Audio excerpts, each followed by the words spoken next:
Sarap nito. Mainit-init pa. Hello guys, mga kadriballs, mga idol. Dito tayo ngayon sa puno ng Miracle Tree. Kukuha tayo ng bunga ngayon. Tuturuan ko kayo paano lutuin yan. Kasi sa iba, nasasayang lang yung bunga niyan. Hindi lang alam lutuin yan. Ngayon, may nagturo sa akin. Share ko rin sa inyo paano lutuin yan. Yan ang tinatawag na miracle fruit. Marami daw sakit na nalulunas sa pamamagitan ng kanyang katas. Iniinom yan. Kukuha tayo ng bunga. Pipili tayo ng matanda na. Ito, ano pa yan? Bata pa. Dito tayo ito. Ito. Tayo. Ito. Ito. Ito. Turuan ko kayo paano lutuin to. Bibiyakin to. Ako, medyo masakit yung tuhod ko eh. Ito gagawin natin.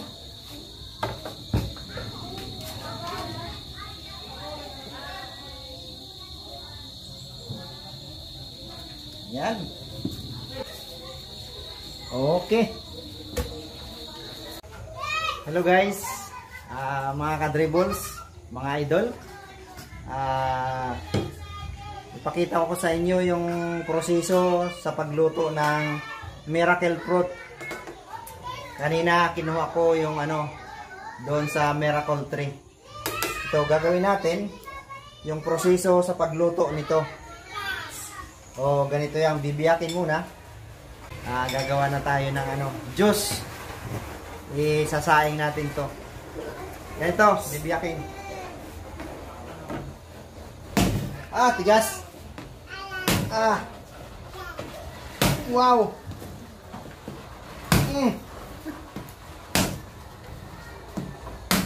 Bango.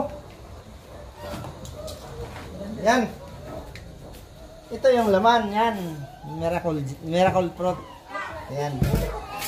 Tapos, gaganyanin yan. May pa. May dasal pa yan. Para mabisa talaga. Para maraming sakit yung malulunas nito. Tapos, kakayurin natin. Lagay sa planggana. Ganyan.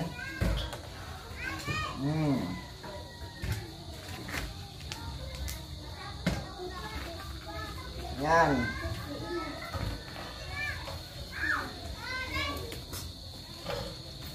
Wow, ang sarap nito. Ang lasa nito pag luto na parang grapes. Yan. Tapos pag linagay ito sa kaserola, hindi na linalagyan ng tubig. Kusa na siyang nagkakatas habang kumukulo.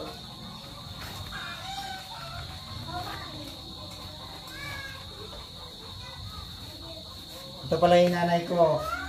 Yan. Siya iinom niyan kasi masakit daw yung mga tuhod niya. Para gumaling.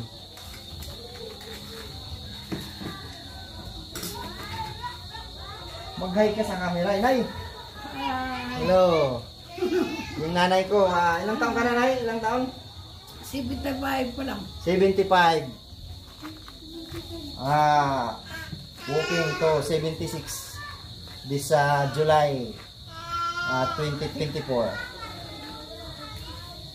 Maliit lang yung sandok natin. Dapat malaki para mabilis.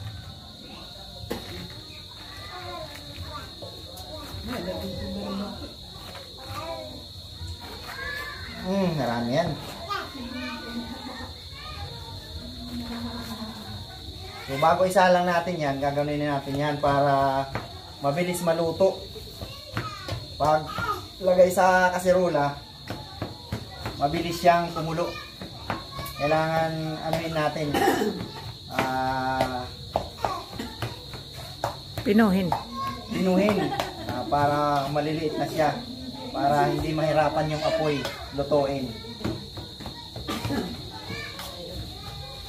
Yan.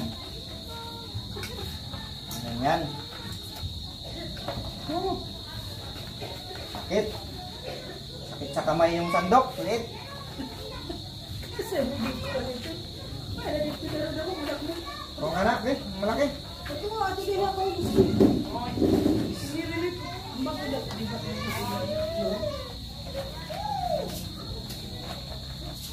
Ano ko, hindi mo rin.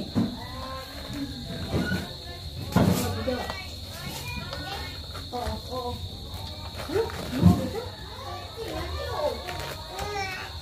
Ako. Diri to siya, narod ako. Ito, Day, okay na ito.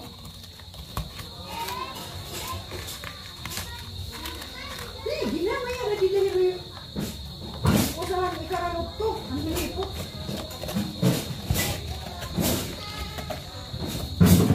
Ito na lang. Ay, dito bago. Ate na. Teka, inasan mo na lang.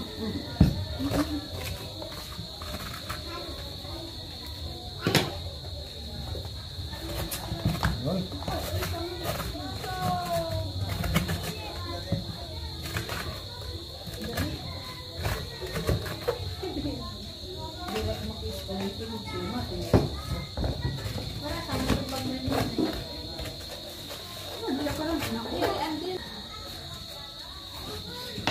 Ubusin natin to para maraming katas.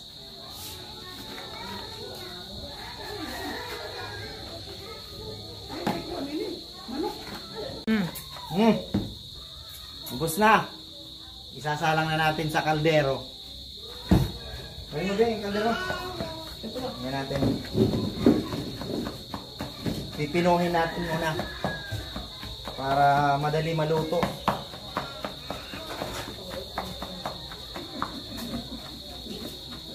Ay, tuti ay ito. Si. Away yun, away yun. Oo. Natunaw man ito.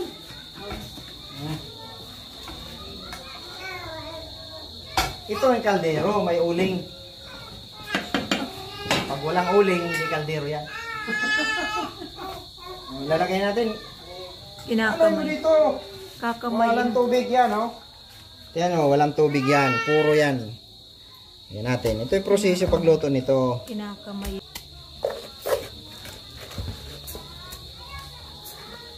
Ilulutuin pa naman yan. Luto mo ito. Malinis naman yung kamay natin. Luto mo ito. Murin na. Yung torok mo. Kasya kaya? Sakto iton. Magtutubig mathiya. Ang katas nito, siguro mga 2 litro. Tapos, ang pag-inom nito, kailangan 1 baso sa umaga, 1 baso sa gabi, 30 minutes bago kumain. O kaya 30 minutes after kumain. Puno. Tama-tama lang yung isa. Takip. Saan ba yan nilaluto mo? Doon o dyan? Alo na lang.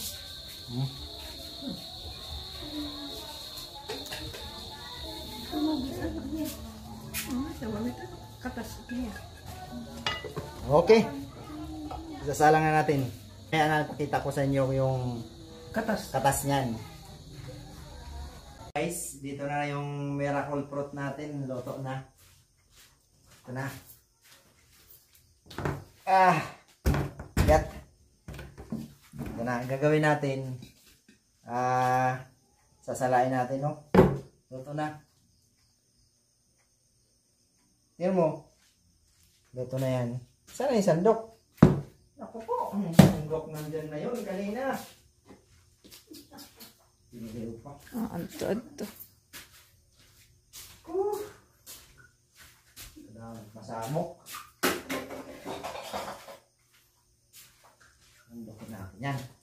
Tapos, sasalain na. Yan ang itsura ng luto na yung miracle fruit. Yun, no? Tingnan mo yung katas. Dami. Yan. Gagano na yan. Sasalain natin. Sasalain. Yan, no? Tingnan mo. Wow! Yan. Yan. Kuko tayo ng pinagsalaan. Dito pa pala tayo complete ito.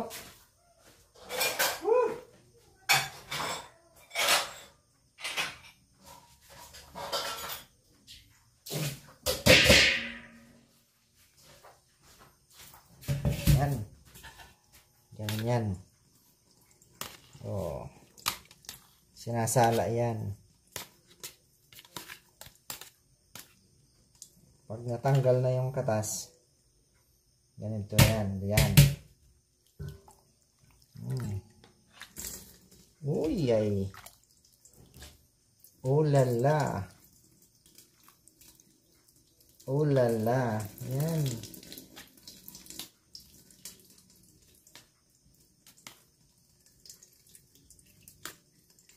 Ang dami.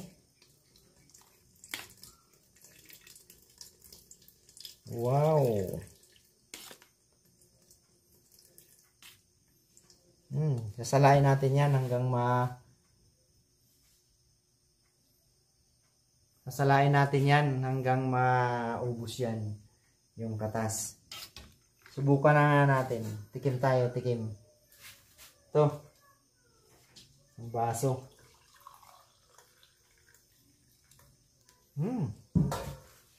Sarap nito.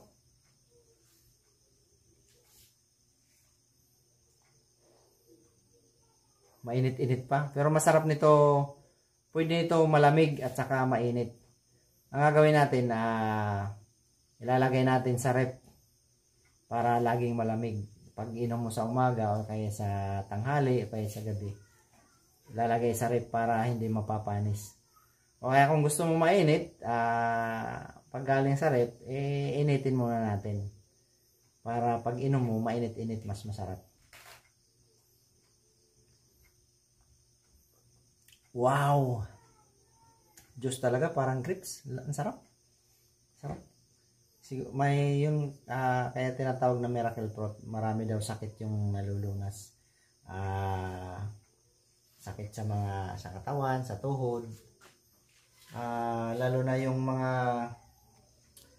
mga kinakain natin na hindi na kayang tunawin ng natin, digestive system. Siyang nagtutunaw para maidumi natin, mailabas lahat.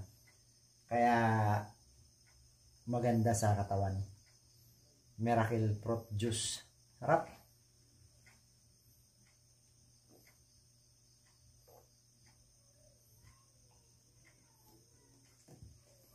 Oh, may laman na sama. Oh.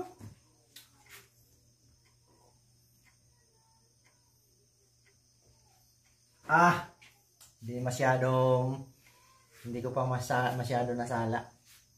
Pero ang sarap. Guys. Sige, salain na natin lahat-lahat.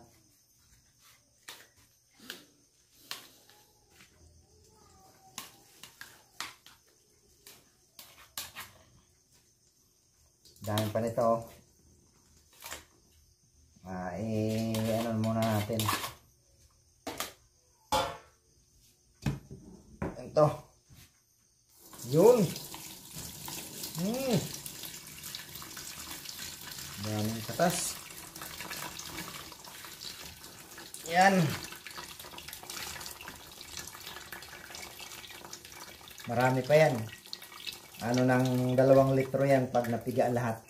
Ipigain pa natin.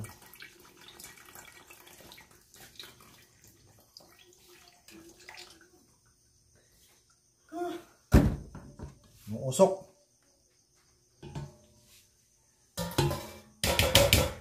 Okay, bye-bye. Salamat, sana nakatulong yung kung paano lutuin yung miracle fruit. Kasi yung iba, yung bunga nasasayang lang, naglalaglagan sa puno, nabubulok, hindi napapakinabangan. Kaya ngayon, sana nakatulong sa inyo. Matutunan nyo paano lutuin. Magkakaroon na kayo ng kaalaman paano lutuin yung miracle fruit. Sana nakatulong. Subscribe for more and follow my FB page and my YouTube channel, Edboy Mix Vlog TV. Thank you so much. Bye-bye.